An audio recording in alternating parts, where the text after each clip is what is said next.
Este.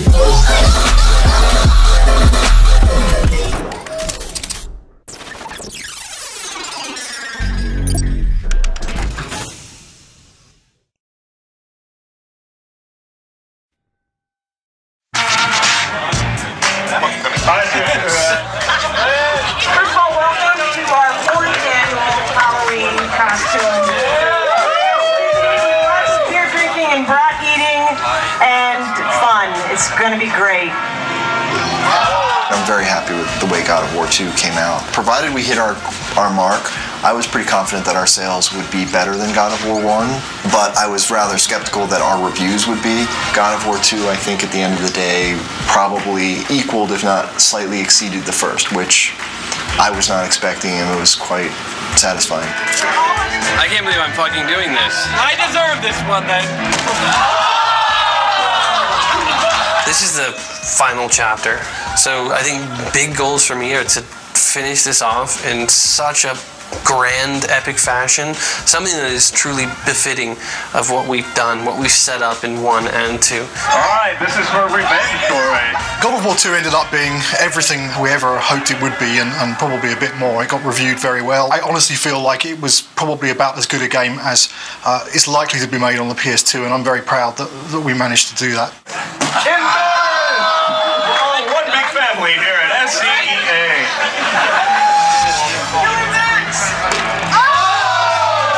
Once you start something, you got to finish it. So that's the way I look at things. God of War 3 is going to be the conclusion to the story. My hope is to make the best effects I can on the last one. When I think of God of War, I think of the best action platformer out there right now. I think other games and other companies look at us and go, how are they doing it?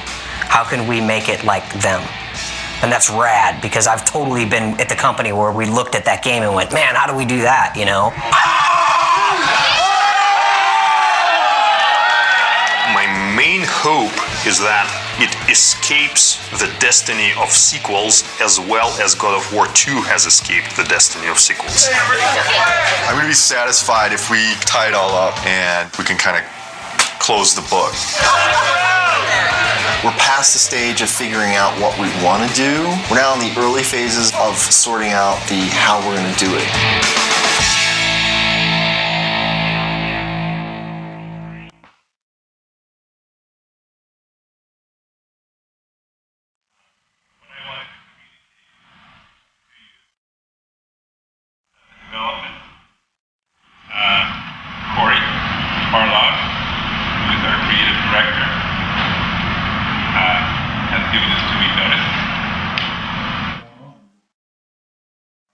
Next Friday will be my last day at Sony Santa Monica. The bomb was dropped. It was somber and everyone was quiet, no one said anything, and perhaps there was a tad bit of shock. And it's killed me because I really do want to say something, but it's just nothing you can say is going to come across as anything but you're an asshole. When I heard that Corey was going to leave was kind of annoyance more than anything. It's, you know, it takes a long time to make a successful team as much as a successful product. It's always a pain when a key person in that team decides to move on. First emotion we felt was just shock. Didn't see it coming, didn't expect it. It's like dropping a bomb. Well, it was disbelief, obviously. I thought he would be the last one to leave. Incredibly bummed out, like very, very disappointed. You know, you're never really prepared for something like that, you know.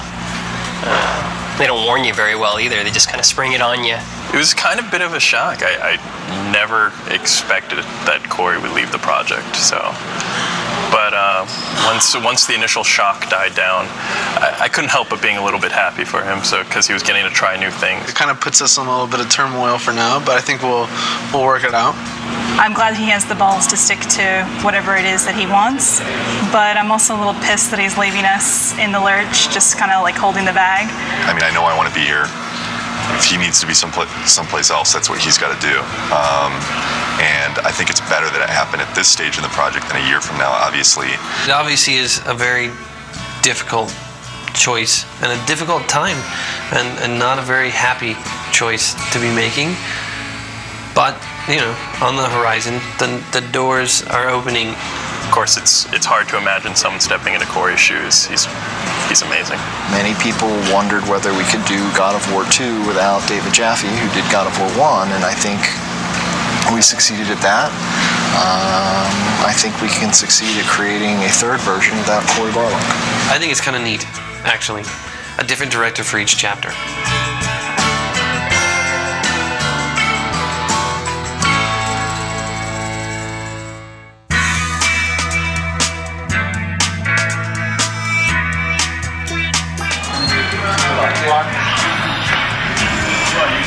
I have chosen Stig Asmussen to take the helm.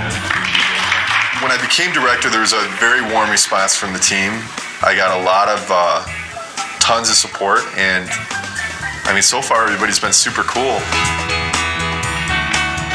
I look back on how Cory handled things and how Dave handled things, and I draw inspiration. I think the most important thing that I got from both of those guys is the fact that they were themselves. I'm super excited about this.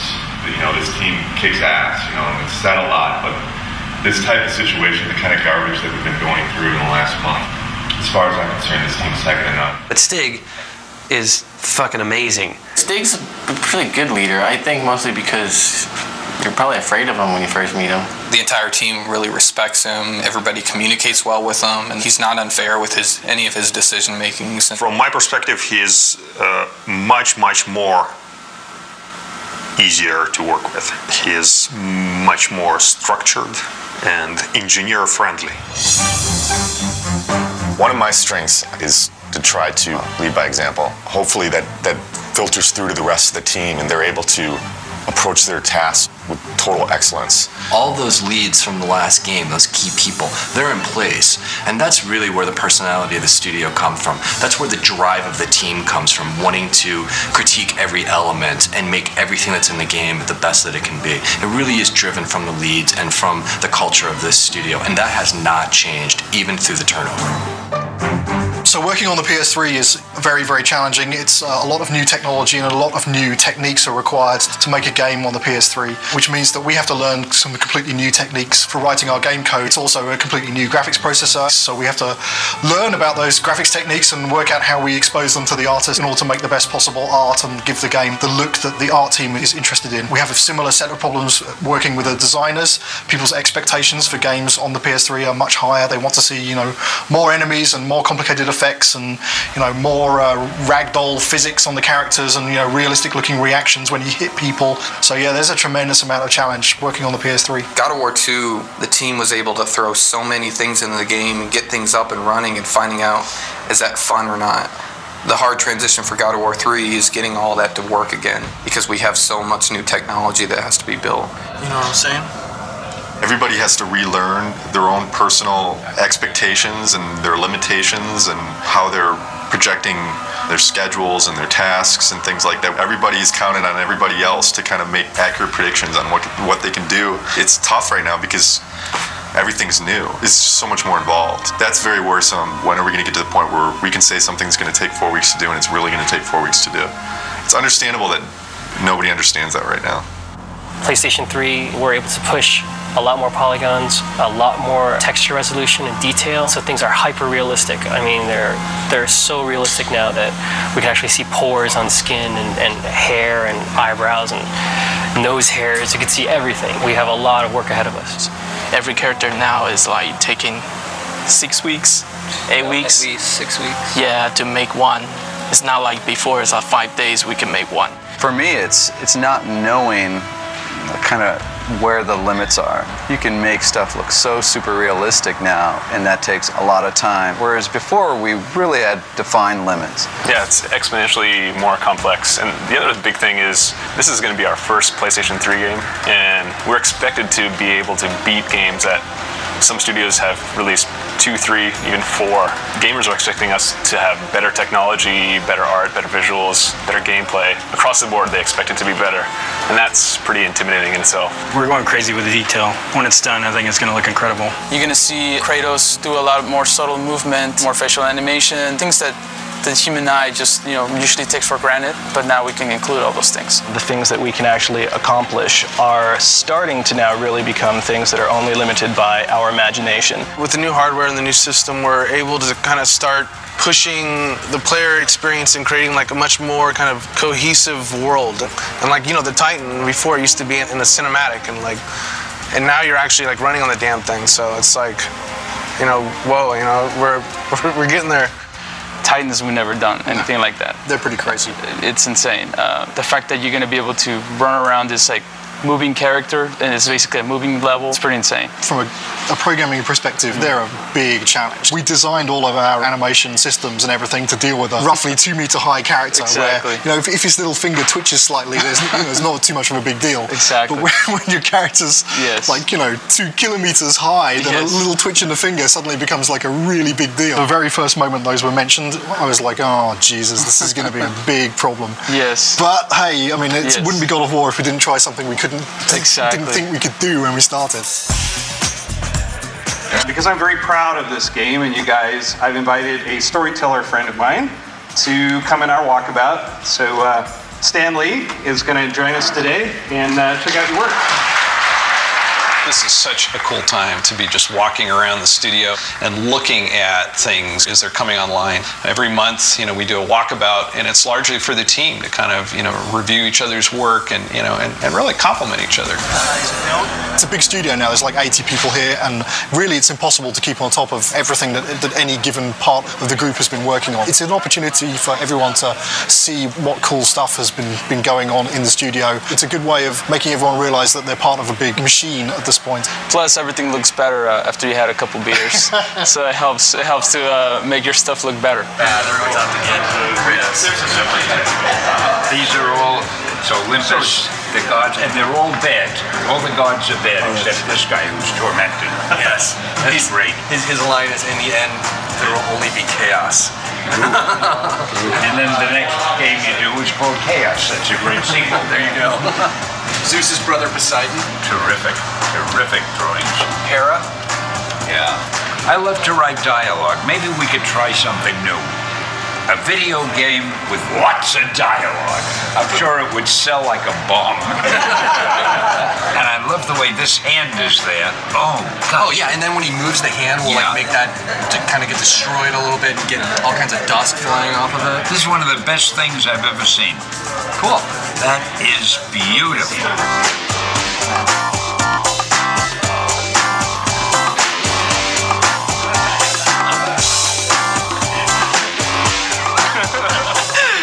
Last thing Corey did before he left. Okay, so long, fellas. We're just giving each other props here. Yeah. Cheers. There's no such thing as a bad walkabout because, beer at work. And also, Stanley rules! Woo, woo! Just crawled up there. It's Stanley! Stanley!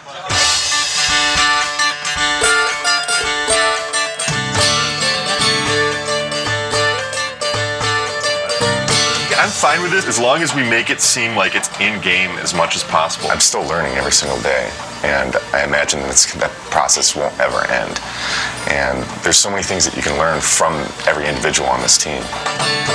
Stig is kind of man of the team, very easygoing, very casual, but he's also extremely intelligent, very thoughtful. I think the thing that's been successful for him is that people just want to help him out. They just want to make a good game. Stig just keeps pushing along. He's got 2 brand new twins at home, and yeah, it just keeps on going. He's got this other baby, this big baby on his back right now, so he's doing great. Since last Halloween, we made a lot of progress. We got the story of the game done. We got the whole design direction completed. 3 months from now, we're going to be doing our press event. Everyone gets to go home early!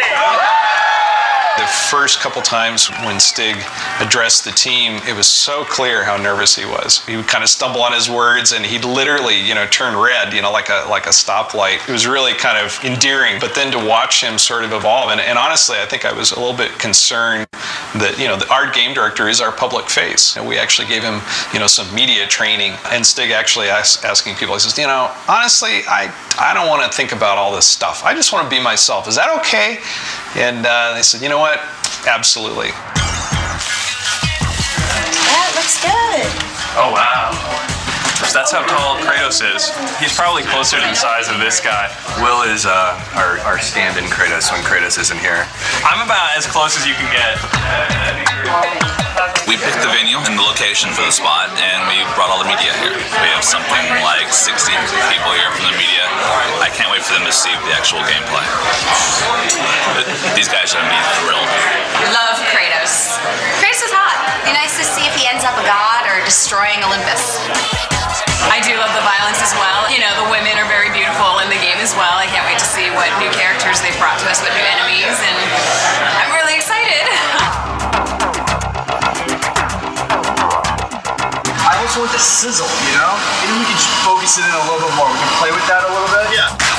The development team has worked so hard on this project, so it's really fun to see when all their hard work comes to fruition. I'm going to get through the first couple slides up here, and then I'm going to start to walk around. Nobody has seen the gameplay outside of our studio, so this is going to be the first time. I want to get this over with. I'm nervous, but I'm also excited about this. I think we've got something really cool to show. I'm looking forward to seeing people's reactions. Can we play it? This is our first big kind of press thing. There's definitely some nerves with that. Anxious. I'm definitely anxious.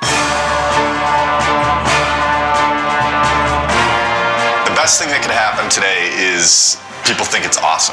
It totally kicks ass. The worst thing that could happen today is that people just flat out think it sucks. I don't think that's going to happen, but you never know with these media people.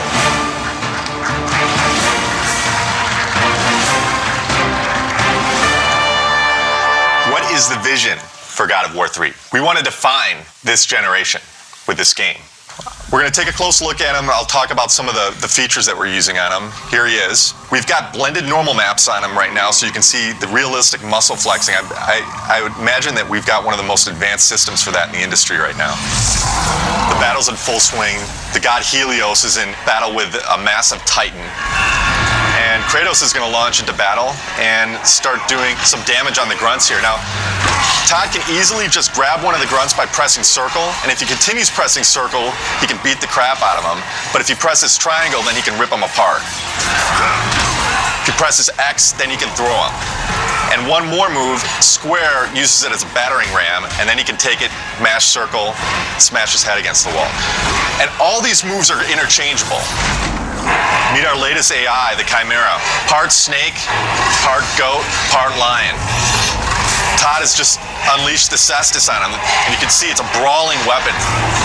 Now, the way the Chimera works is it's a three-stage enemy. First, you fight the snake stage, and then it changes its stance, and you fight the lion stage. We're really having fun with gore on this game. Entering the Cyclops.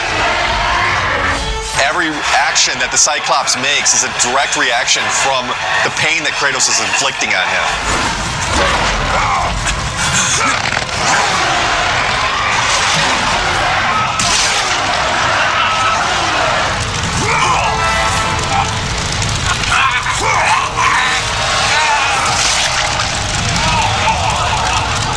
Well, that's our newest upgrade, the Helios head. It can be used to reveal secrets. Todd has now found the door of Eos. Another thing the Helios head can be used as is a lantern in darkened areas. This is our newest form of travel in God of War, Icarus Ascension. Todd now has full flight controls over Kratos and basically dodging gameplay.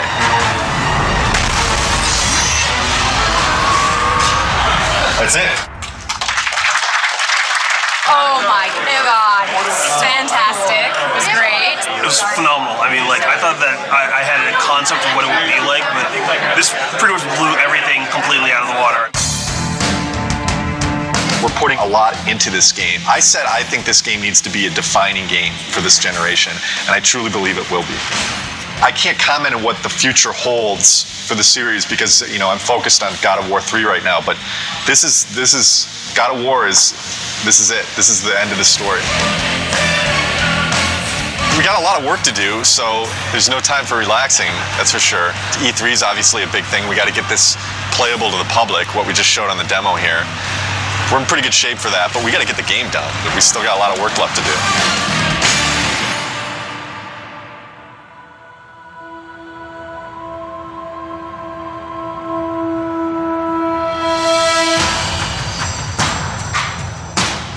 Right now for E3, pretty nervous about it. Nervous, I mean, think nervous isn't a bad thing. You know, you should be nervous. Your nerves should be on edge or else you're not going to get the thing done right. It's kind of ironic that most people would have been happy with the reaction for the press demo, and we were kind of like, we could have done better. We've undertaken to basically change the rendering path between February and E3 to make it look much prettier and much more next-gen. We have this amazing capacity to never know when to stop. Hopefully it'll all come together. I think it will. It's looking very nice. We definitely know how to pressure ourselves. This team sets the bar really high. We could settle for a lot less and probably be a lot closer to being done, but with this group, they're never satisfied. Yeah, we never do things the easy way. Personally, I'm worried, but then I think it's good that I'm worried because that forces me to actually get this shit done. There's definitely pressure, self-created pressure, and then pressure from other departments just to get everything done. We're all just trying to do our best. I think the most pressure we get is from ourselves. Every team is always looking at the other team's work and commenting and critiquing. So we're really pushing each other the most, I think. It's a lot of back and forth.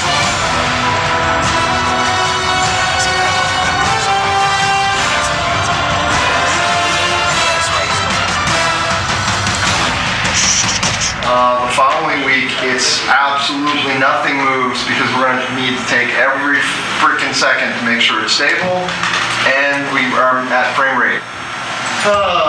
So, stay with that. You want to just... The dead soldiers on the ground aren't in the poses? Nope, and they don't have blood streaks and stuff in here. Tyler's doing blood streaks. Alright, so we need a book over here then. The inactive mode would look like kind of like it does right now with the book shut. The active mode, the book would open up and we have to go like a glow around it. We have to open and close the book? Yeah, there's a button for it. Wish I would have known that when we built it, because we didn't build it to open and close. Wait, you need the book to open and close? Yeah. There's no limit to good ideas, but there is a limit to how many of those good ideas that you can actually implement. And even if you make decisions and you make progress on things, it doesn't mean that you can get all those things done. We need to be able to tell people this thing is active now.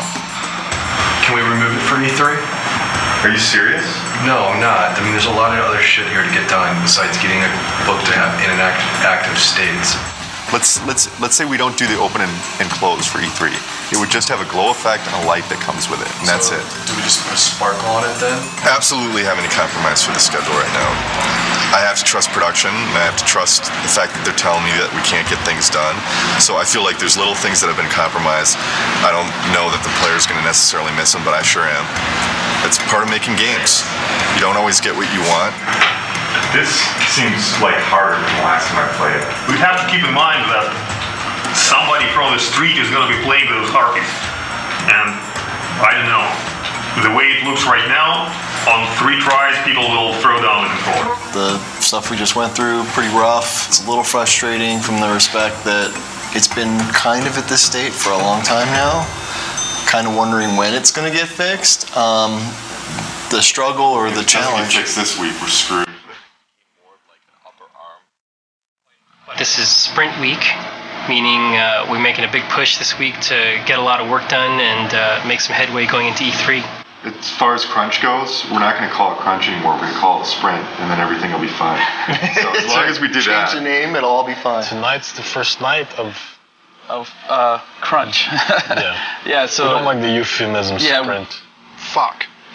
I hate crunch. It sucks.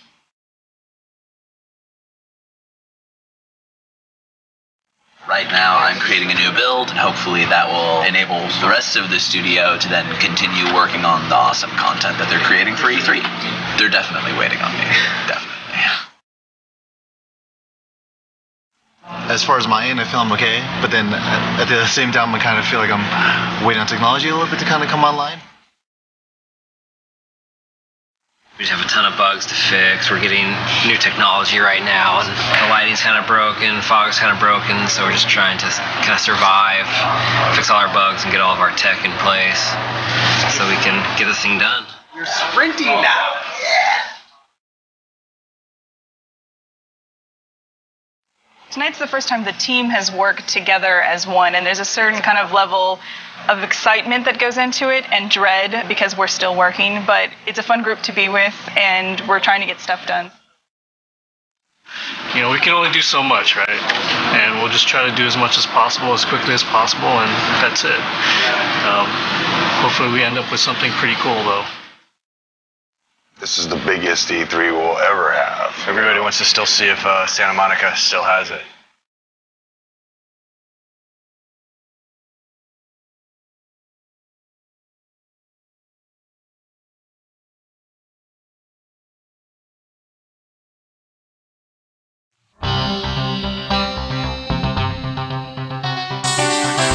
Last 2 weeks have been very, very intense. I actually got here this morning a half hour before the shrine actually opened to deliver live code for what we're playing this morning. I didn't have that code until yesterday afternoon. The Sony press conference is their big moment, you know, 2 hours to like show all the new stuff they have, and it's going to be broadcast on live TV and web, and we're going to end the show with God of War 3. Anytime that you go first or last, if you open the show or close the show, it's an honor. I guess we're happy that Sony seems so committed to our game. It's nice that all of our hard work over the last 7 years, really, because that's how long we've been working on the God of War series in total, is really getting the reception that it seems to be getting. We're real excited that we're closing the press conference. It's a great opportunity. It's a great way to end. We're going to be live on stage playing real live code, so nerves are definitely high. Like a lot of jitters. Stig's going to be talking and I'm going to be playing on stage, so a little stressful. Got to take the edge off a little bit. Headlining scares the shit out of me. You know, I've never done something this big, you know, standing in front of 2,000 people or however many it is.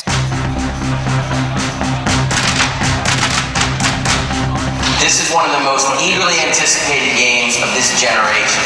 I'd like to invite Stig Asmussen to the stage to show you the first few minutes of the jaw-dropping God of War 3.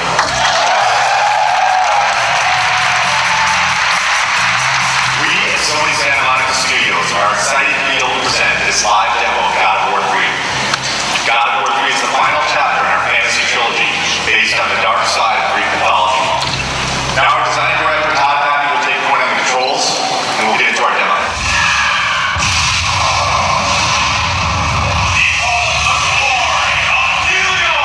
I'm really anxious. I'm really excited.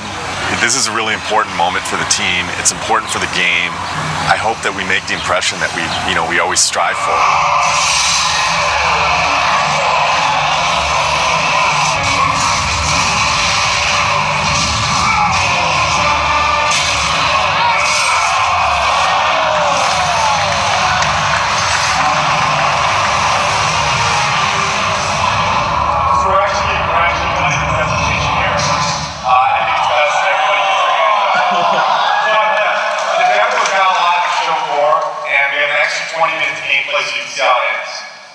God of War 3 is due for release March 2010. Thank you. One line. Amazing, fucking awesome. People really seem to dig it. This went well. I don't see how it could have gone any better. Well, I'm kind of glad that E3 is back. It's pretty exciting. It's been a couple of years since there was a really decent-sized E3. It's always exciting to have your game here. This is what we work for. E3 is like Christmas. We've got 12 kiosks set up with God of War. We had a great time last night setting it up. It was actually, we got there, the Sony booth was relatively quiet. All the games were up and running, but there weren't a lot of people playing anything. We started loading in the God of War and people started lining up behind me to play it. I had somebody tell me today, one of the producers of another product told me when we got in there and loaded our code, all work stopped at the Sony booth so they could come play our product. Hugely flattering, big kudos to the team. Got chills just having that whole experience. It was awesome. It was excellent. It was, disgusting and exciting all at the same time. I waited an hour to play that game. When you finally get to decapitate Halo's head, that was like amazing. Didn't expect to see that. It's pretty brutal. I mean, way more brutal than like the first two. Every new game, they bump it up a little bit, so it's definitely good stuff. Waited in line 2 hours to play. What can I say? It's God of War with unforgiving amounts of violence, great gameplay, kind of thing that, just spend all day playing, not call your girlfriend, whatever, who cares, right? I'm super pumped to see it. This is so jazzed. So this is Christmas. This is Christmas. But it lasts 3 days. We can't believe it's back, you know? It's like awesome. Really good. I'm so fucking happy that E3 is back. I mean, it means so much for the industry. Seeing people's faces when they play, we just ship it out to the store, so the team really doesn't see, you know, people's reactions, and just even the oohs and the ahs at the press event, it makes it all worth it. Just seeing like the people's faces. I mean, that's why I make the thing, you know? I want to take people to that next level. I think this is what excites the team the most, when they get to see people's reactions. We work our asses off before this to just get the demo to be as polished as possible, and you know, we're trying to represent almost a finished product when we're not done with the game yet. So by the end of this, we're so drained, put so much energy into it, that all this energy coming from the outside just builds us back up and gives us that ability to finish the game.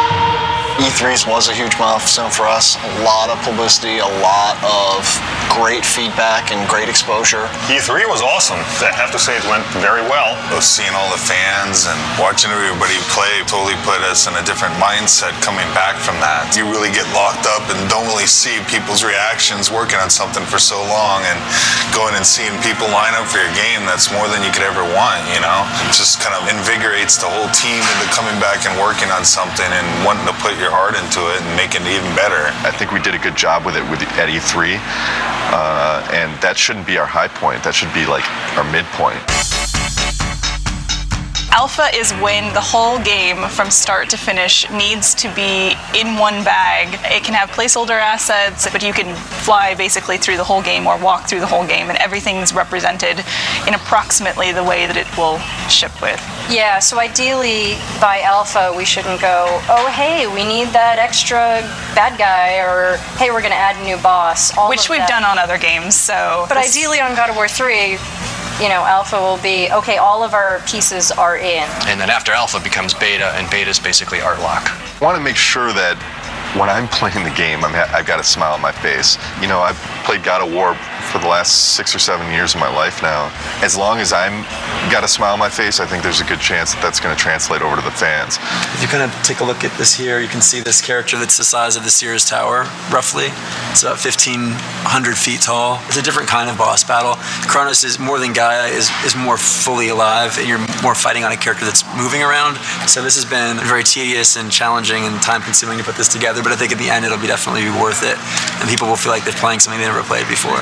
Kronos will actually like thrust his hands forward into his scrape and leave his fingers there, so that you can actually attack his fingernails. We'll have a breakable on the fingernail, and then the fingernail will bring up like a circle prompt. You'll grab onto that and in the CS move, and then basically do a struggle and then rip it out, and you know, it'll be kind of a gory, cool, memorable moment. We actually want to make this awesome. We want to make this gameplay super exciting. It's going to be everything people expect from what the Titan fight should be. What are the big tech issues, Chris, that you need support on? It's the only big tech issue we need support on at the moment is the issue with the collision. The more static you can get him, the more precision you will get in your CS move.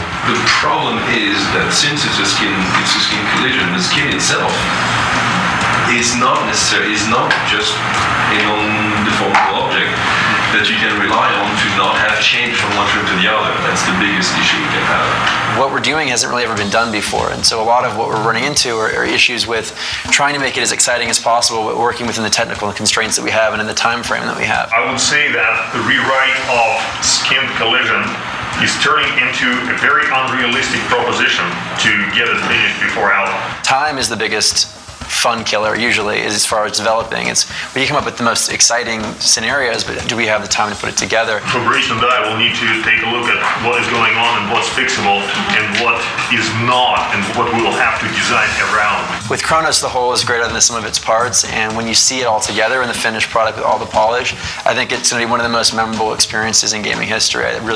That's how I feel about it. I know it's going to be like that. The murderer of Gaia enters my tomb. Kronos! I know it was you who killed her, Spartan. Who else could?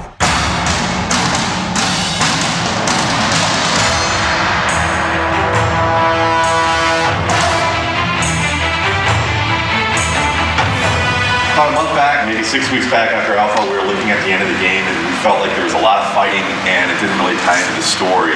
We had a couple brainstorming meetings and we came up with this idea that it would be really cool to go inside Kratos' head. Because that's where the struggle is really taking place. The story's really never done until the game ships. And we're always tweaking it, modifying it. But I really like working on the story. Kratos is going to have this emotional struggle inside of his head. And, you know, really the object of this game is he has to realize that he has hope inside of him, the power of hope. And that's what he originally got when he opened up Pandora's box. He didn't get the evil things, he got the good things. And I think it's going to be really, really fitting end to the trilogy. Keep in mind, you know, we're very close to beta here, and this is the big stretch. And we really, really, really got to be zipping things up. Let's do it. That's all I got. That's all I got.